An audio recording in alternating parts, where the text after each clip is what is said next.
L'ONG Action pour la paix et la concorde APC-ASBL vient de finaliser un plan de renforcement des capacités après une intense séance d'auto-évaluation de 4 jours qui s'est tenue dans ses bureaux nationaux à Bukavu et s'est conclue ce vendredi 16 août 2024. Ce processus s'est appuyé sur les modèles Aspire, une approche appréciative visant à permettre à APC de mieux comprendre et structurer son développement institutionnel.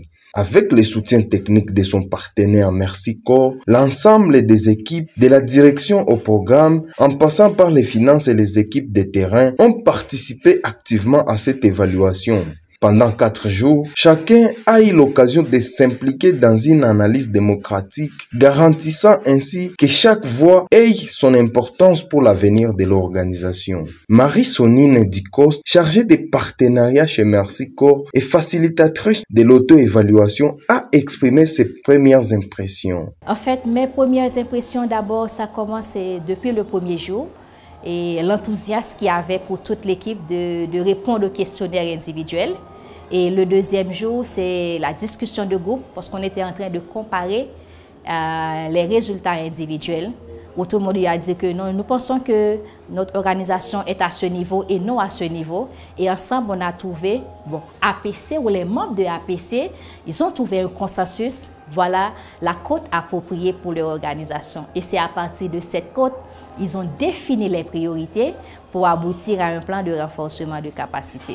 Donc aujourd'hui, on a terminé le travail et on a ce plan de renforcement de capacité disponible. Vraiment, j'ai été enthousiasmée par les discussions et à un certain moment, lorsque le directeur a dit « j'ai pensé ça pour mon organisation » et un autre membre a dit « ah, il faut le voir de cette manière de préférence ». Donc c'était vraiment cet exercice de participation active où tout le monde pouvait s'exprimer, pouvait parler pour dire voilà ce que nous pensons, voilà comment nous voyons notre organisation dans le futur.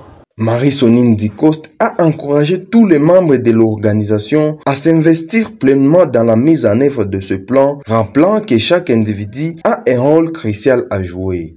De son côté, Deo Bouma, directeur exécutif d'APC, a exprimé sa gratitude envers Merci Corps et ses facilitateurs pour leur engagement et leur flexibilité tout au long de l'activité. Il a également remercié les personnels de son implication active.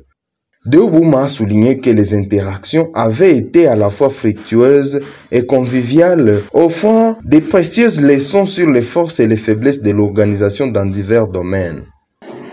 Je pense que nous avons beaucoup appris, nous tous, et que cela nous stimule chacun en ce qui le concerne à faire mieux et encore davantage pour que nous puissions encore élever plus haut Action pour la paix et la concorde au niveau interne et au niveau externe. Mais pour que nous méritions aussi davantage de confiance de la part de Merci Corps, mais aussi de la part de tous les autres partenaires, qu'ils soient techniques ou financiers, qui accompagnent APC. Deux à présent, le travail commence parce que nous avons un outil qui doit nous permettre de nous mesurer sur le plan de ce que nous avons comme assignation, de ce que nous avons comme engagement avec APC.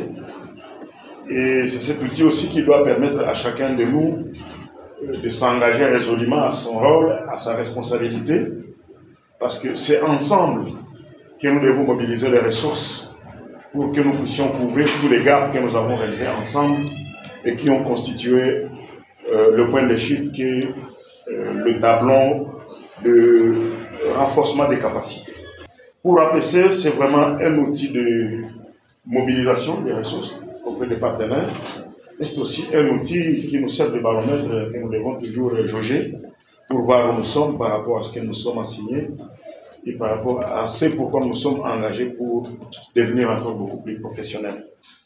Parmi les priorités identifiées dans ce plan de renforcement des capacités, on peut citer les initiatives suivantes. La conception d'un plan stratégique quinquennal pour la période de 2025-2029, le développement des stratégies pour accroître les fonds propres de l'APC, la réalisation d'ateliers visant à renforcer les compétences du personnel en prévention et transformation des conflits, en gouvernance, en recherche participative, ainsi qu'en genre et leadership leadership féminin, la création de nouvelles opportunités de visibilité, le renforcement des partenariats avec les médias et la systématisation de l'évaluation et du rendement du personnel dans le but de concevoir des actions pour la capacitation.